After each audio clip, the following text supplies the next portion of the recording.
di Ernst & Young di Inggris, menjadi langkah awal Bapak Seinten Satyamurti untuk fokus di bidang asuransi jiwa.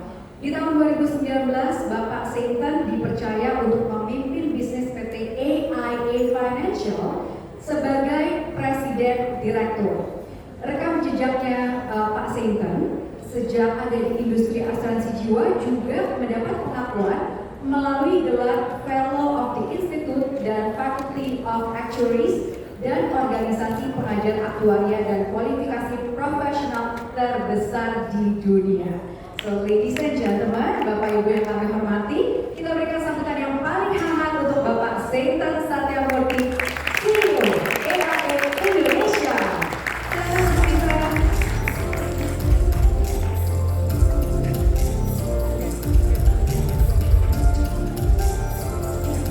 Berikutnya, saya juga ingin mengundang teman saya yang cantik yang adalah salah satu co-founders dari Sana Studio. Mungkin Bapak dan Ibu ada yang suka olahraga di sana ya, bukan di sini tapi di sana. Jadi ini adalah sebuah active lifestyle hub yang berbasis di Jakarta Selatan. Jadi misinya adalah menyebarkan nilai kesehatan dan kebahagiaan sehingga kita dapat mencintai apapun yang kita lakukan, terutama dalam merawat diri sendiri. Bapak dan Ibu, boleh saya minta tolong untuk berikan sambutan yang hangat untuk Laila Muna, co-founder Sana Studio AIA Vitality Gold Member. Silakan Laila. And last but not least, nah yang tadi ada guru sekolah minggunya di sini, Ibu masih ada kan? Saya panggil lagi yang murid sekolah minggu Ibu ya. Kayaknya Daniel soalnya kalau di satu sesi itu kayak orang-orang kurang puas gitu, ya kan?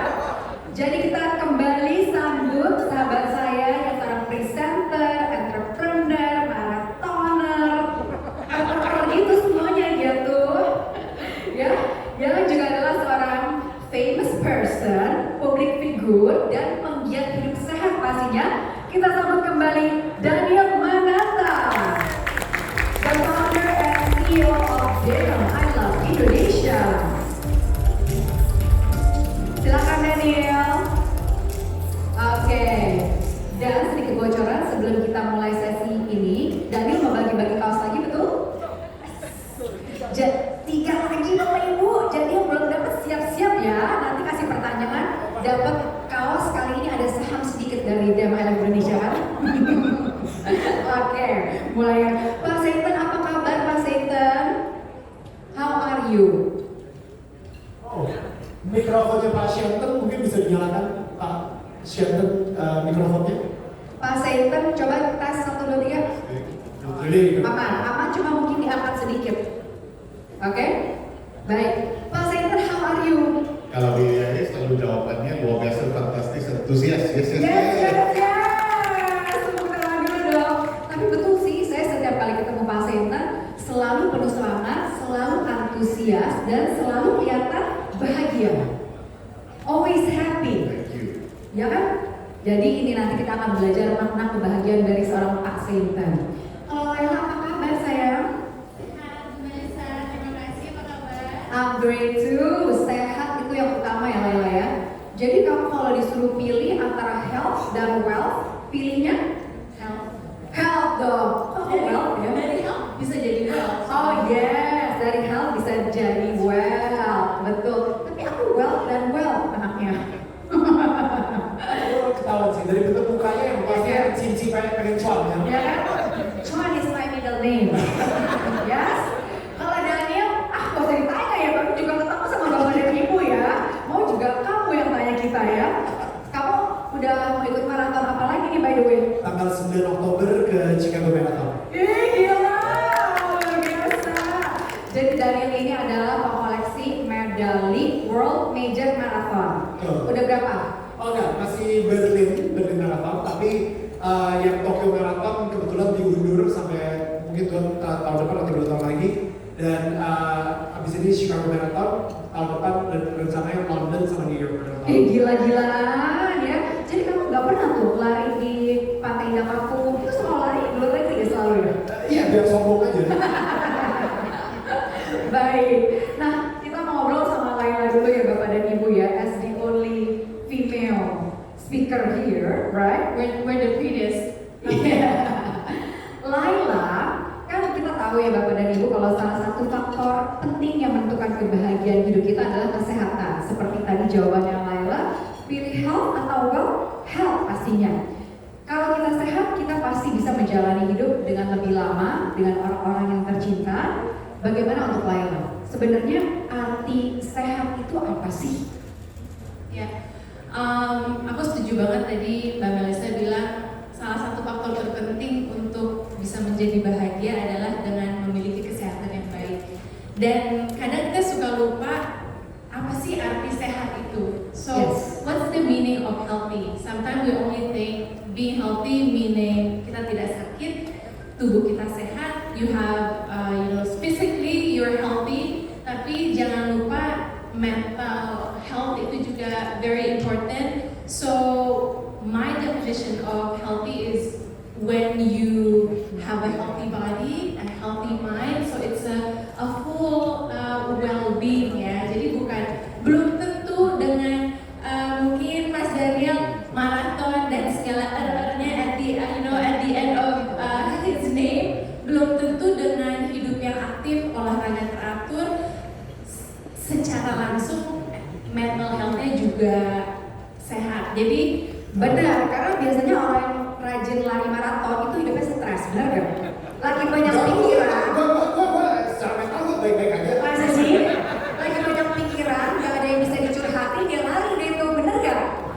Itu baru dari pernyataan suami lo.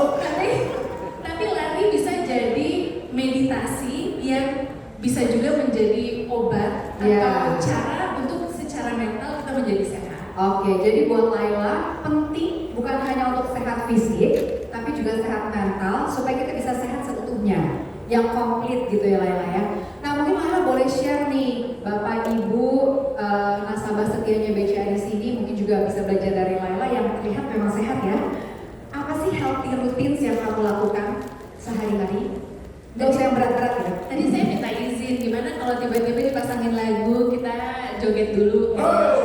Zumba, kita zumba. Biar bangun mungkin Bapak dan Ibu sekalian di sini udah lama duduk gitu ya. First of all tadi saya sampai lupa bilang terima kasih by the way untuk Bapak dan Ibu sekalian yang mengizinkan kami ada di depan lagi. My healthy routine untuk mencapai my physical health, tentunya saya menjalani olahraga secara teratur dalam arti apa yang dibutuhkan oleh tubuh saya, karena setiap orang pasti beda-beda. Mungkin untuk saya 4 kali seminggu sudah cukup, mungkin menghitung langkah sehari 10.000 udah cukup gitu. Yeah. Tapi memang tergantung dengan kondisi kesehatan kita masing-masing. But that's one of my ways to have a healthy physique adalah dengan rutin berolahraga. I try to move well, I try to eat well. Sebisa mungkin makan makanan yang bernutrisi, tidak diet ketat ya. I love my martabak, I love my bakso gitu ya. Tapi semua itu dengan porsi yang cukup ya, yang moderate, yang balance. Dan tadi mungkin dimention ada guru sekolah minggunya Mas Daniel. Buat aku salah satu cara untuk sehat secara mental adalah to have a spiritual connection with your God, with your belief, that you will always feel like you're not alone. Pastinya kan di kehidupan kita nggak mungkin happy terus ya, bahagia terus, itu juga let's not lie about it. Pasti ada momen yang dimana you are stressed, you are down, and sometimes you're overly happy, and then you start to think, why am I overly happy? Tapi mungkin Kebanyakan gula tuh biasanya. Oh ya, benar. Tapi ya itu dia, hopefully dengan punya healthy habits, good connection with your belief is one of my ways to have a full well-being healthy. Oke, boleh dong beri tepuk tangan Bapak Ibu sekalian untuk Laila yang sudah share healthy routinesnya ya, yang completely healthy. Tapi aku penasaran juga deh, di antara Bapak dan Ibu semua di sini, semoga sih udah pada melakukan hal-hal untuk jadi lebih sehat ya. Ada yang udah rajin jalan pagi? Boleh tunjuk tangan yang rajin jalan pagi? Coba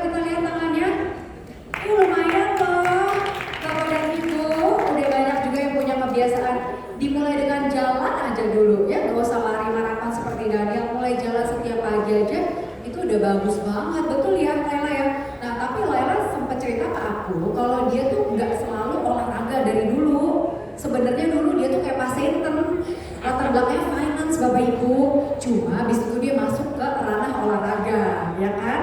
Nah, waktu kamu sudah jadi olahragawati, apa efek positif yang kamu rasakan, yang ada dampaknya yang terasa kalau rajin olahraga tuh apa sih, Laila? Pastinya salah satunya itu yang aku rasain bisa lebih fokus, lebih berenergi. Karena let's think it this way, when you take care of yourself, when you move well, when you make time untuk menjaga you make an effort. Karena sometimes we take care of others, kita memberi perhatian ke orang lain gitu ya. Terus kita suka lupa sebenarnya dengan kita melakukan healthy habits, dengan kita olahraga teratur, you're giving attention to yourself. You are making a connection with your body. Dan pada saat you have a connection with yourself, you understand what you really need to untuk mencapai sehat, untuk mencapai kebahagiaan. Pastinya diri kita sendiri senang karena kita diperhatiin. Jadi kita memperhatikan diri sendiri gitu. Jadi bukan hanya kita mengingatkan, mungkin gini, kalau saya kebetulan sudah menjadi orang tua, suka nanya ke anak, what's the highlight of your day today?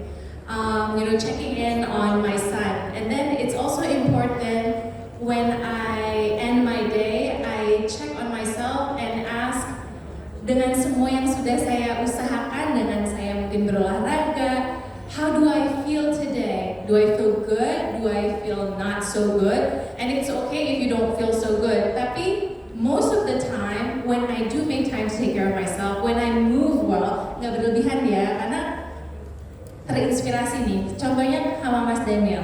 Oh, I wish I could run a marathon as well, but I'm not a runner. I don't train to run. But then forcing myself to do a marathon without a preparation, that doesn't mean that you're moving well. Jadi, understanding your body, what you need, and then you move well, you will feel the energy.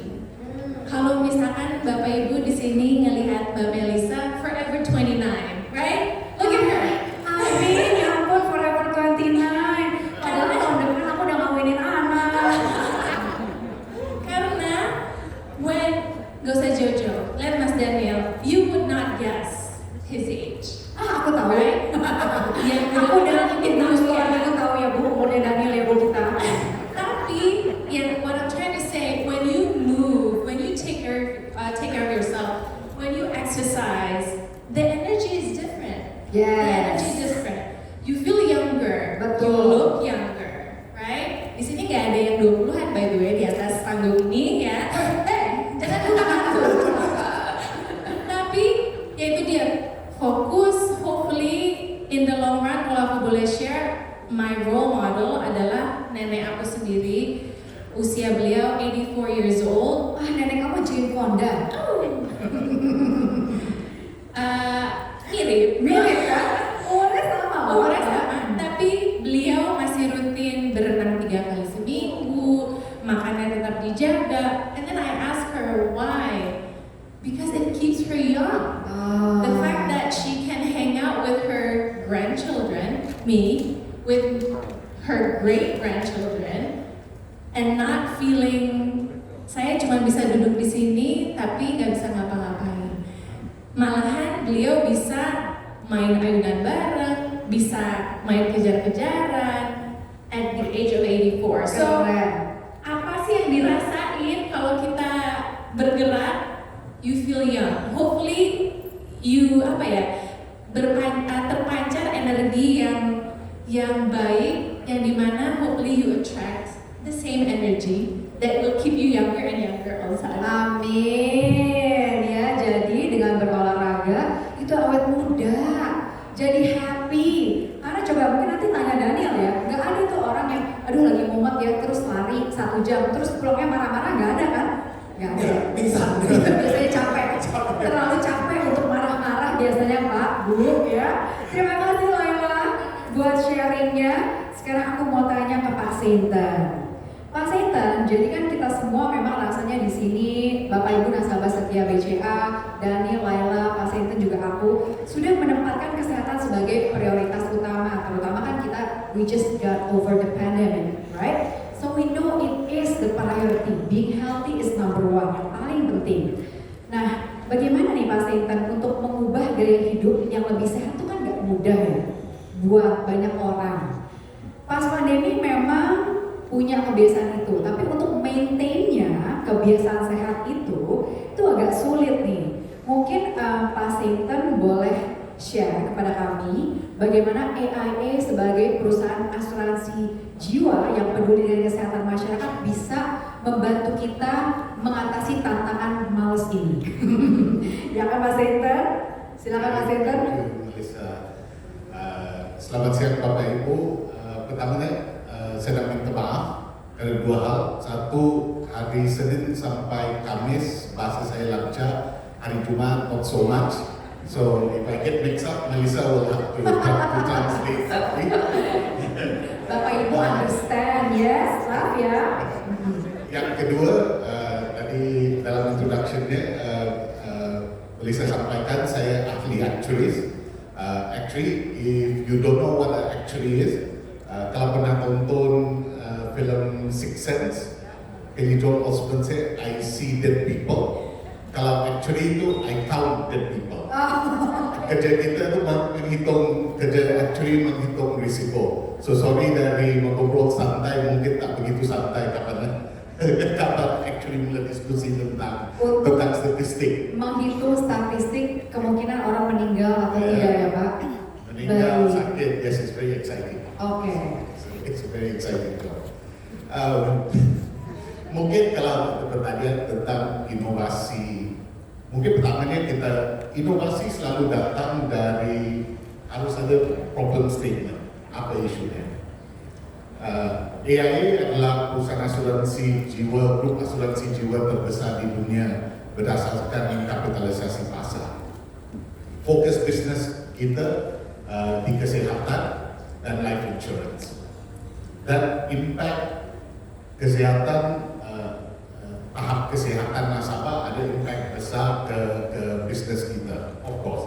Karena asuransi jiwa akhirnya intinya orang sakit kita bayar, orang meninggal kita bayar. That's the reality. That's putting it very simple. Tahun lalu di Indonesia saja klaim kita sekitar 11,5 triliun kurang lebih. Karena jelas ada dampak besar karena COVID-19. Ada kenaikan besar dari klaim. Tapi COVID-19 is a communicable disease, penyakit menular. Seperti kebanyakan penyakit menular dalam sejarah manusia, kita ada jalan untuk mengatasi. Vaksinasi sekarang, sebelumnya smallpox vaksinasi juga. We have ways to overcome it. Tapi kapan kita lihat ke data kita dan data seluruh dunia, impact perubahan hidup ada impact besar ke faktor risiko untuk kesehatan dan akhirnya untuk life expectancy. Sorry Bapak Ibu, I don't want to scare you, but I show you some statistics. Thumbs up. Oh ya, presentasi tolong ditaruh di screen. Layar presentasi, oke. Ya ini ya. Yang sebelumnya. So, ini statistik dari seluruh dunia. 71% dari kematian di dunia karena 5 penyakit tidak menular, karena 5 faktor risiko utama. Tidak aktif, diet tidak sehat, merokok, alkohol berlebihan, dan sekarang polusi udara. Kapan kita mulakan survei dan research ini sebenarnya angkanya hanya sekitar 50%. Dalam 5-6 tahun naik ke 71%. So ini isu untuk society secara keseluruhan, seluruh dunia. Tapi sebagai perusahaan asuransi jiwa, impactnya direct ke profit and loss kita. Karena akhirnya kalau apa-apa terjadi ke nasabah kita bayar UP-nya cair, ya ada pembayarannya. So itu tempatnya yang kita melihat ke inovasi. Jelas ada risikonya. Tapi sebagai perusahaan asuransi jiwa yang dilakukan, kita bayar akan sesuatu yang terjadi. Bukankah lebih baik kalau kita cari jalan untuk engage bersama dengan nasabah kita supaya klaimnya tidak terjadi atau klaimnya ditunda, delay for much longer. Dari itulah kita mulai dengan program AI Vitality. Idenya kita tahu semua orang pasti hendak perbaiki tahap kesehatan mereka. Everybody. But not everybody does it. Ya. Setiap New Year resolution pasti ada banyak orang sign up untuk ke gym tanggal 1, tanggal 2 tidak ada yang datang. Tapi udah bayar sudah okay. Ya. Kan perubahan dalam perilaku kita tidak instant. It takes time. It's building habit. It's changing habits. So itu ideanya dengan AI Vitality.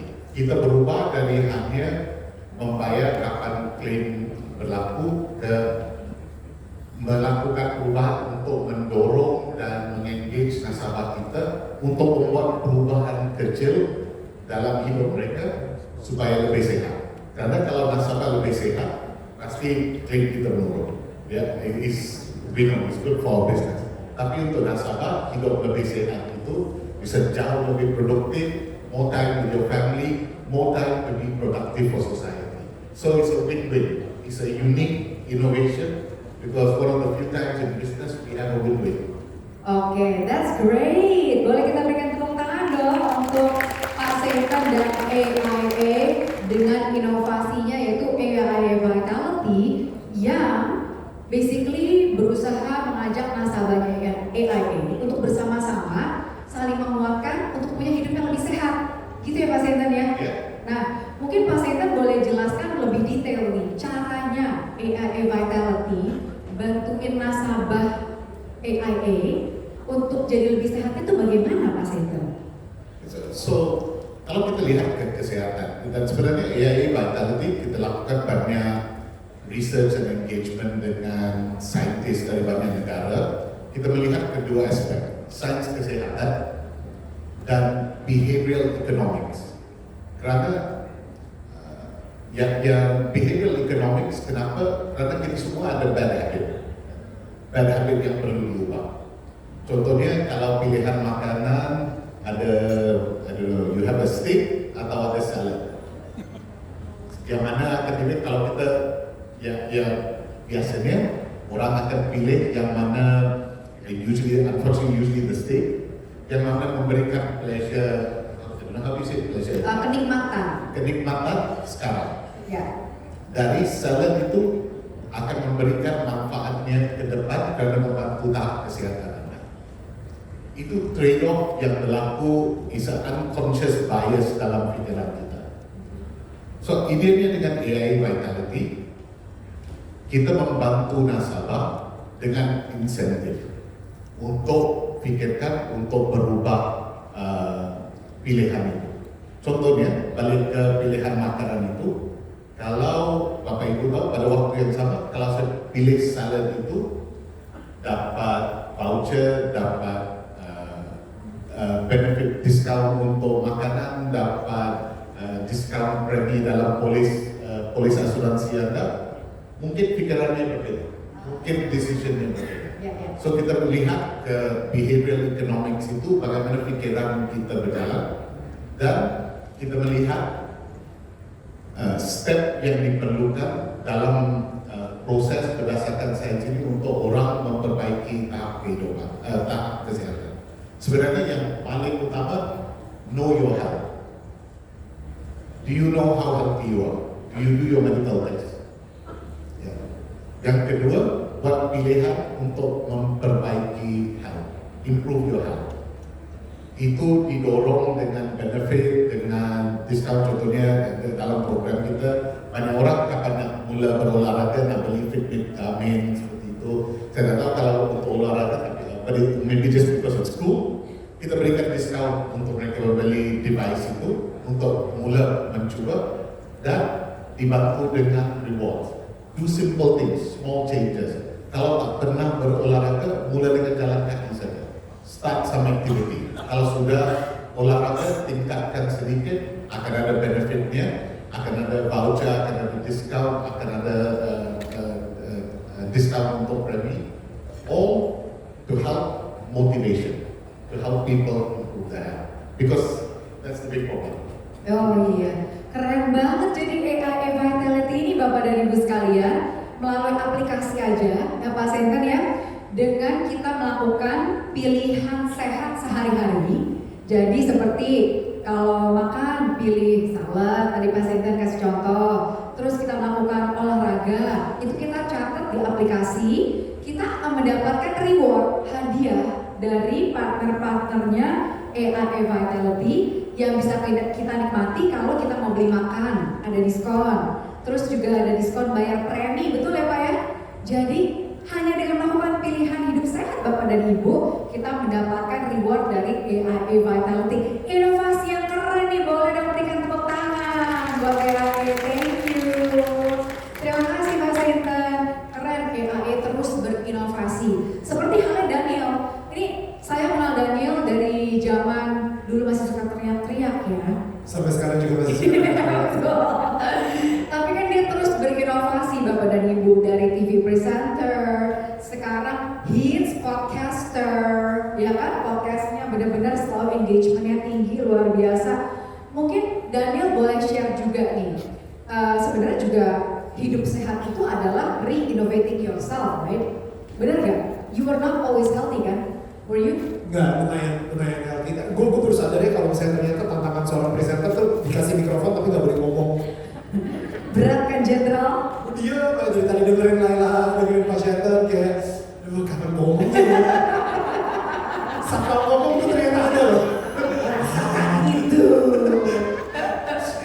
Ya, so. Iya, jadi kalau misalnya hidup sehat sebenarnya even di tahun 2003 ketika gue lagi mau apply untuk jadi VJ MTV, itu gue lagi di gym, lagi treadmill gitu. Jadi sebenarnya emang dari dulu kayak mungkin karena nyokap gue juga ajaran orang tua gitu ya, dimana nyokap gue itu sangat sehat banget, akhirnya turun ke gue kayak gitu.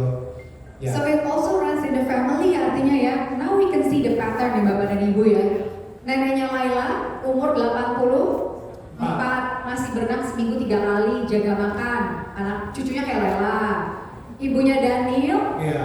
Ibunya Daniel juga sehat. Sampai hari ini dia sendiri juga masih suka olahraga gitu. Dan mungkin kita terinspirasi sama kakek buyut kita banget. Kita tahu soalnya dia itu mulai lari di rumahnya dari jam 6 pagi.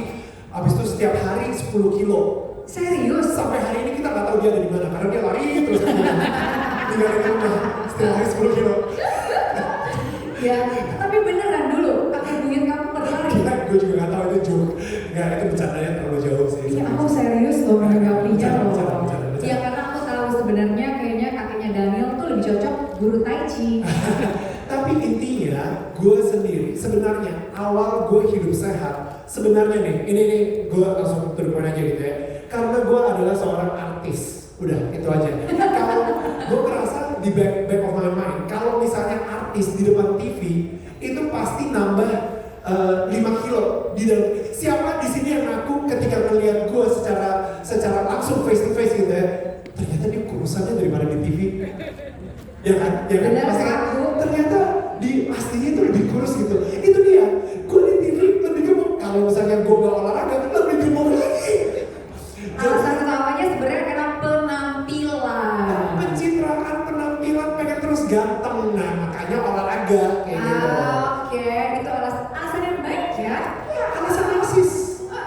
Untuk mendasari, tapi at least kamu jujur.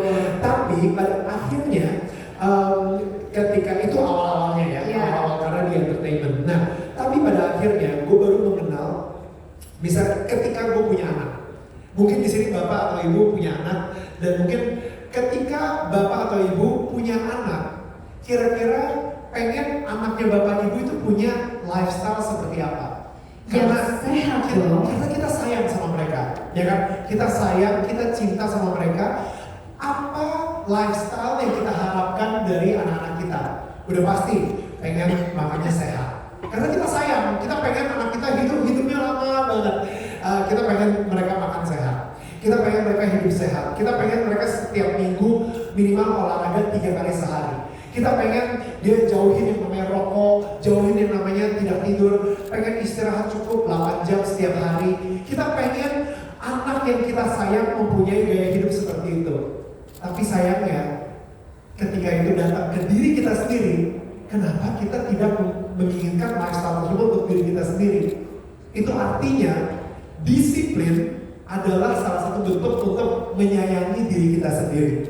Karena kalau misalnya kita pengen anak kita mempunyai kehidupan seperti itu, harusnya ketika kita mulai disiplin hidup sehat, itu artinya kita menyayangi diri kita sendiri.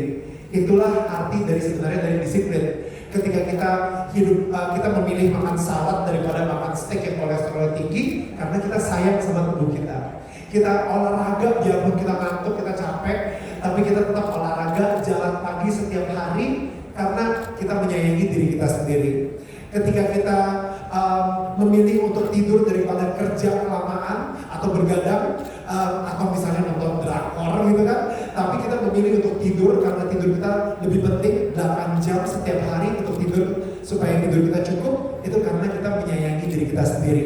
Itu adalah salah satu form of disiplin ke diri kita sendiri untuk menyayangi diri kita sendiri, gitu sih. Tepuk tangan dong buat Bapak Pendeta. Dia mau udah ngabisin 15 menit sendiri Bapak Ibu. Tapi gak apa-apa, itu bener banget. Memang kalau kita udah punya anak bebannya lebih berat karena kita harus memberikan contoh, ya kan? Gak mungkin dong kita nyuruh-nyuruh anak kita makan sehat, olahraga, sementara kita orang tuanya gegoleran nonton drama doang kerjanya. So we have to be the good example for our children. Dan benar banget Bapak dan Ibu, underlying statement dari ketiga narasumber inspiratif kami ya hari ini adalah sebenarnya semua itu mau sehat, tapi sehatnya seperti apa? Karena seperti yang tadi Laila bilang, sehat itu bukan berarti nggak sakit loh, ya. Sehat itu ada sehat yang optimal. Jadi sehat yang benar-benar sampai maksimal, di mana Bapak dan Ibu bisa punya kualitas hidup yang terbaik, ya kan? Maunya kayak gitu dong. Mau bisa masih lari sampai tua kan? Mau zumba sampai tua? Mau? Bapak juga masih mau bekerja terus jadi profesional sampai usia tua nanti? Mau dong. Bapak dan Ibu juga pasti masih ingin menikmati accumulated wealth-nya sampai usia tua nanti. Kalau misalkan nanti pas kita tuanya sakit-sakit, sakit pinggang, nggak bisa bangun dari tempat tidur, what for? That's not the kind of life we want. We wanna be healthy until we exit this world. Setuju nggak?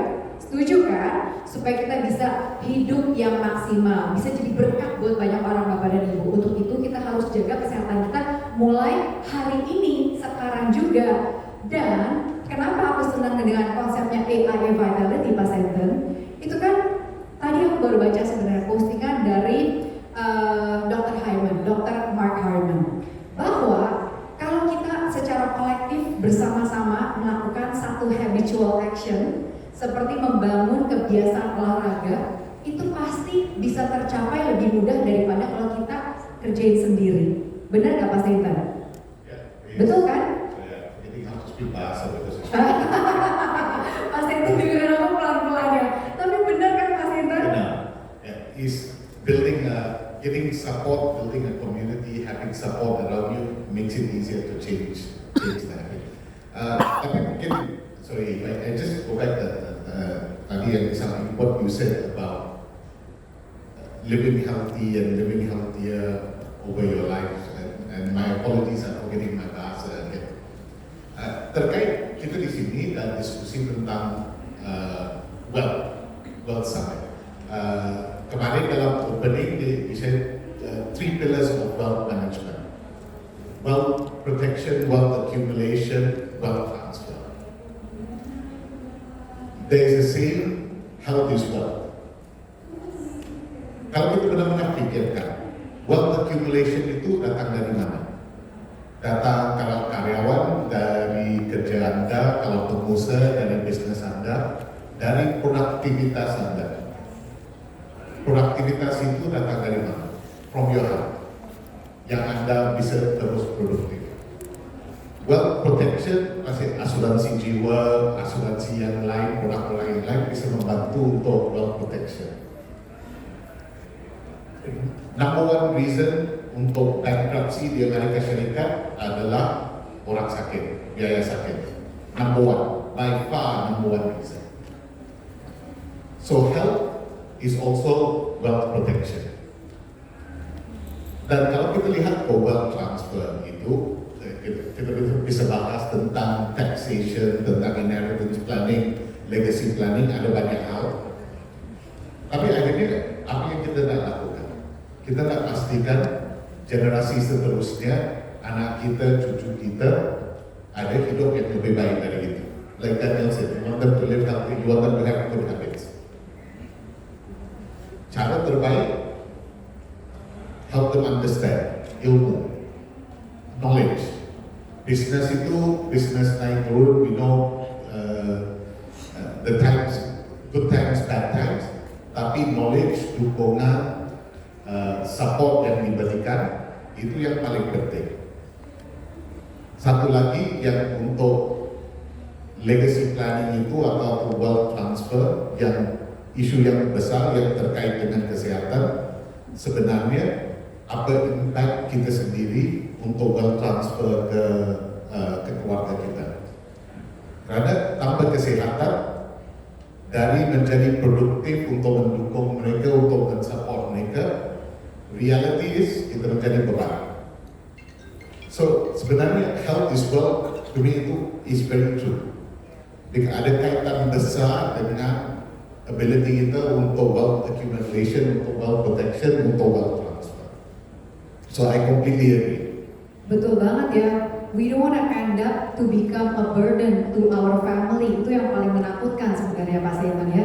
Jadi memang wealth management itu selain keeping up with the healthy routines harus dilakukan sedini mungkin ya Pak. Betul ya? Betul sekali. Nah, Bapak dan Ibu, kita sebenarnya masih punya waktu nih sebelum kita masuk ke sesi tanya jawab. Nah, aku mau tanya nih buat Bapak Seinten, Laila, juga Daniel. Sebenarnya definisi happiness untuk masing-masing itu apa? Oke, dari Daniel dulu deh. Oke, dari gue dulu ya. 30 detik. Benar 30 detik. Kebahagiaan ya, happiness ya. Gue lebih suka menggunakan kata sukacita sih daripada kebahagiaan. Karena kebahagiaan itu sepertinya kita kondisional. Kita tergantung dari apa yang terjadi di luar kita. Ketika kita dapat es krim, bahagia. Ketika es krim jatuh, sedih. Jadi sukacita adalah tidak peduli apa yang terjadi di sekitar kita, tapi kita mempunyai sukacita di dalam sini. Sukacita bahwa kalau misalnya apa yang terjadi, ya seperti tadi Laila bilang, kita ada mempunyai hubungan sama Tuhan yang tidak pernah meninggalkan kita, sehingga kita akan selalu bisa kuat menghadapi apapun, dan itu yang namanya sukacita. Sehingga kita menjadi, kayaknya pernah dong melihat seseorang yang kok ini orang lagi pandemi gini tetap aja kayak fresh, happy, energetic, dia mempunyai sukacita tersebut gitu. Oke. Ya, oke. Oke.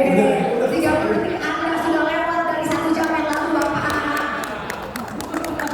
Laila, silakan dilanjutkan cantik. Aku meneruskan dari Mas Daniel kayaknya. Tadi sukacita setuju. Sama mungkin bagaimana cara mendapatkan sukacita itu atau rasa bahagia, yaitu dengan bersyukur mungkin ya. Tadi ada salah satu bapak atau ibu di sini bilang jangan lupa untuk bersyukur, untuk merasa cukup. Kadang kita sebagai manusia tuh we're so hungry, we want more. We're healthy already, we want more. We're healthy as maksudnya kita sehat aja kadang, oh saya bisa nih ngangkat yang lebih berat, saya bisa nih nambah olahraga tambahan lagi. Jadi tahu kapan kata cukup dan bersyukur. Ya tadi es krim jatuh nggak apa-apa, mungkin nanti akan dapat rasa es krim yang lebih enak lagi gitu. Jadi tahu bahwa apapun yang terjadi di kehidupan kita itu pasti ada alasannya. So hopefully it will remind us to be grateful untuk bisa merasakan kebahagiaan. Oke, lah. Dan Pak Seinten? Very difficult to answer. In English oke Pak, is oke. Untuk saya, happiness in the end, for life, balance. Life changes all the time. Kalau saya ingat balik waktu saya mulai kerja, when I got married, when I had children, priority saya semua berubah. So for me it's very simple, is try and find balance all the time. Because there will always be stress, There will always be challenges. There will always be something going on. You find something to balance it off that makes you feel good. Oke, terima kasih Mas Eten. Kita berikan tepuk tangan dulu untuk ketiga narasumber kami siang hari ini, Bapak dan Ibu. Dan langsung saja saya akan memberikan kesempatan untuk Bapak dan Ibu untuk bertanya, boleh kepada Mas Eten, Laila, juga Daniel. Saya sudah lihat tangan Ibu dengan semangat nomor 1. Ya. Akan dihampiri oleh kru, silakan Bu. Sama nanti bapak yang pakai baju putih situ ya. Tadi aku masih ngutang.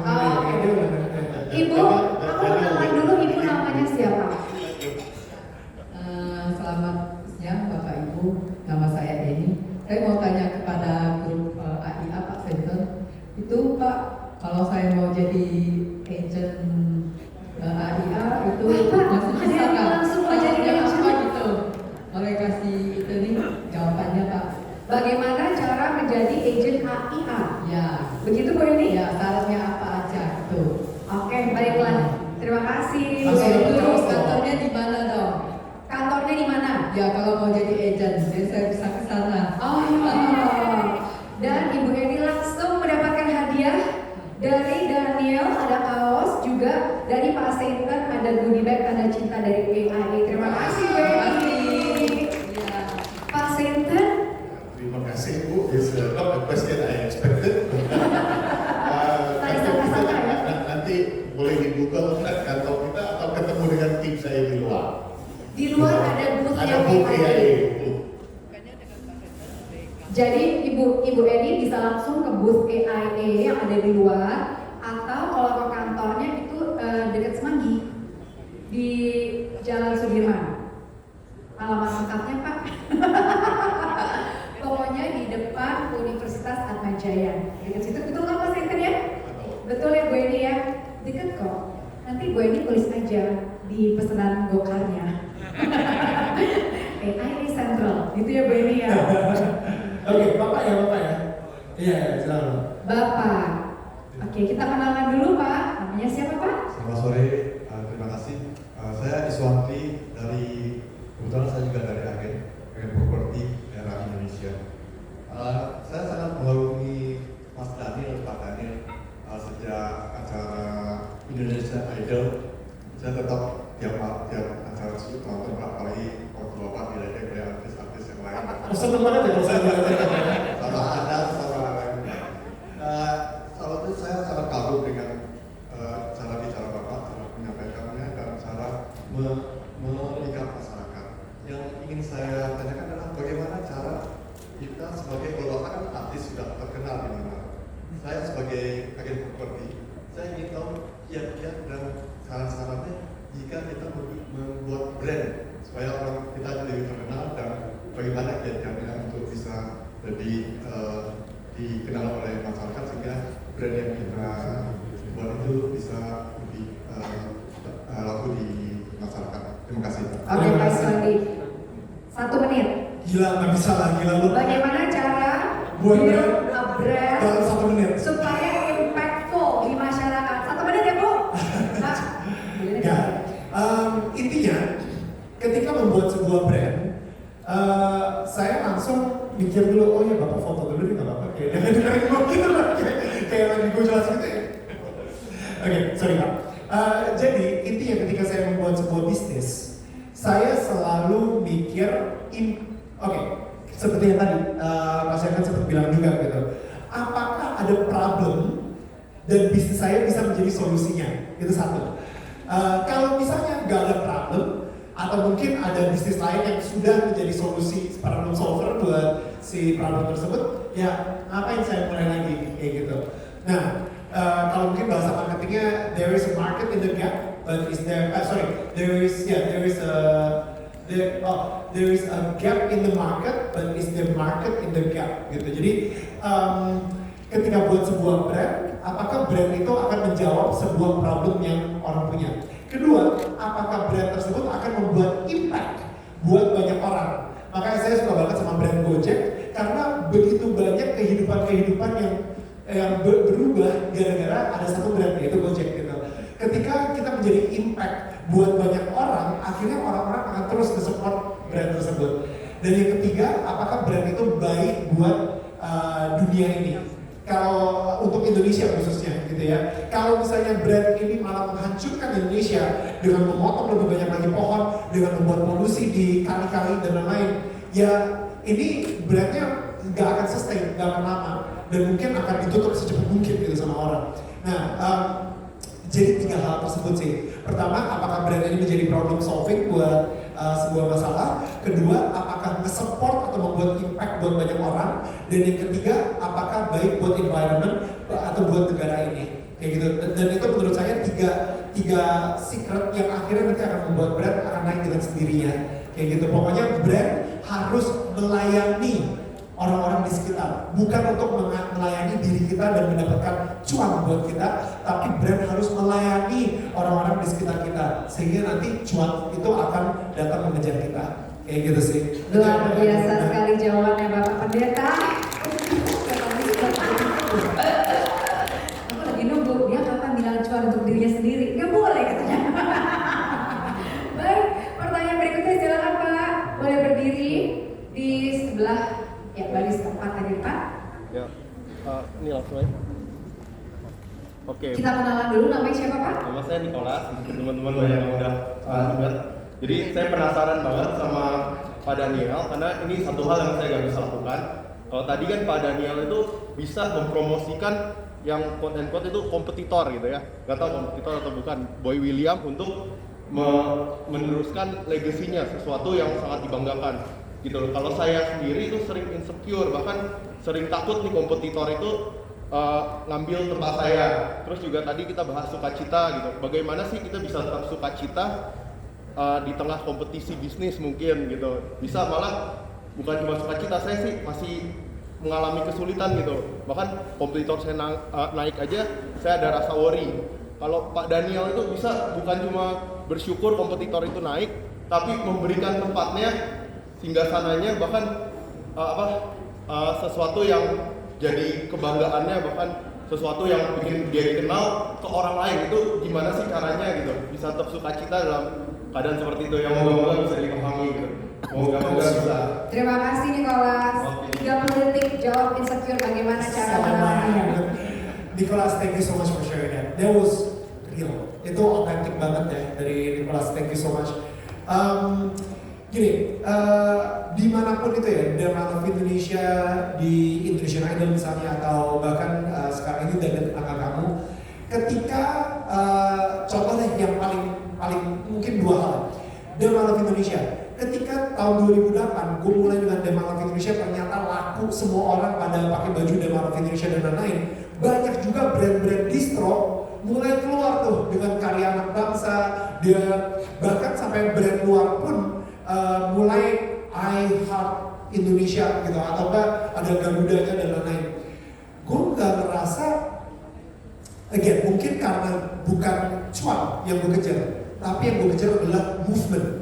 Nah, sehingga ketika itu udah mulai terjadi, gue ngeliat, wow, orang-orang yang cinta sama Indonesia jadi semakin banyak. Berarti movement yang gue spark itu berhasil. Sampai hari ini, ketika orang mikir brand Indonesia yang streetwear, mereka nggak mikirin brand-brand distro atau brand luar itu. Mereka selalu mikirnya The Man of Indonesia, karena kita pionirnya. Dan itu gue selalu secure buat itu. Begitu juga dengan Daniel tetangga kamu. Ketika gue mulai, tiba-tiba mulai tuh banyak. Kayak vlognya Maya Estianti mulai ngomongin tentang Tuhan, ada vlognya atau podcastnya ini mulai ngomongin soal Tuhan dan kepercayaan dan spiritual. Banyak orang yang bilang, Neil, lu gak insecure karena subscriber lu kan masih sedikit. Nanti kalau mereka lebih laku gimana? Gue bilang, enggak juga. That's the movement that I created. Sekarang ini mulai catch up ke orang-orang sehingga banyak diomongin. Terus sampai hari ini, kemarin tuh ada satu model dia ngomongin soal spiritualnya di channelnya Deddy Corbuzier di Close Door gitu. Itu, tapi dia bilang, aduh ini ceritanya panjang Om Ded. Dia bilang kayak gitu. Langsung Dedinya, oh ya udah kalau gitu kita move on aja. Gara-gara dia ngomong ceritanya panjang, semua orang di komentarnya si Deddy Corbuzier bilang, ayo kapan ke Daniel Mananta, kapan ke Daniel Mananta. Karena dia tahu kalau misalnya brand yang ngomongin spiritual journey, itu di gue gitu. Jadi gue secure banget dengan apa yang gue punya. Dan gue yakin banget juga dengan tapi emang yang namanya experience ini gue secure setelah gue umur 35 tahun. Jadi sebelum itu gue sangat insecure. Jadi I think gue butuh banyak pelajaran dalam hidup, experience dalam hidup sampai akhirnya gue bisa sesecure sekarang. Tapi it takes a journey juga. Jadi Nicholas, gue gak tau lu umur berapa, tapi kalau misalnya lu masih muda, 29, don't worry, you have a long time sampai akhirnya lu sendiri juga bisa secure. Tapi gue ngerasa kenapa gue secure, karena gue tahu purpose dalam hidup gue, karena gue tahu, kita tahu deh BCA visi misinya apa, bisa ke Google. Tapi kadang-kadang kita nggak tahu visi misi untuk hidup kita itu apa. Itu nggak bisa kita Google, karena hanya kita yang tahu dan hanya Tuhan yang tahu. Nah ini gue berngomongin Tuhan nih, gitu kan. Jadi maksud gue visi misi hidup lu apa? Lu udah tahu belum? Gitu. Apakah lu udah pernah nanya visi misi hidup lu apa? Kayak gitu. Jadi maksud gue ketika lu tahu visi misi hidup lu apa, lu akan sangat secure untuk menjalani apapun yang lu lakuin.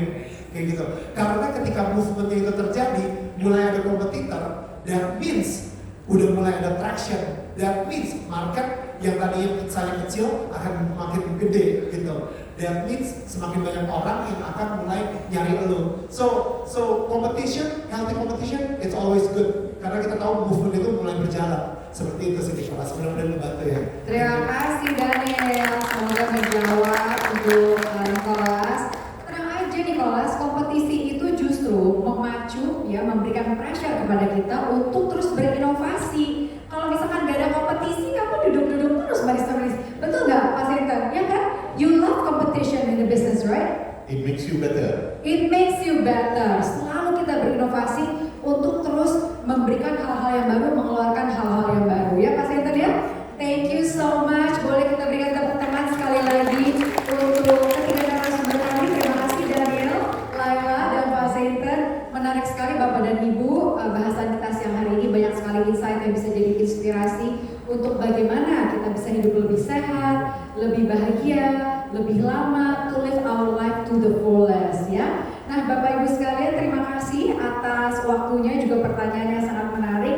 Kita sudah sampai di penghujung acara di diskusi Ways to Live a Longer, Healthier, and Happier Life. Jadi di sesi hari ini kita banyak mendapatkan berbagai cerita, juga insight yang dapat menjadikan inspirasi untuk mencapai kebahagiaan dengan menjalankan hidup yang lebih sehat, seimbang, terencana, dan terlindungi. Again, thank you Bapak dan Ibu yang sudah hadir di BCA World Summit 2022 hari ini.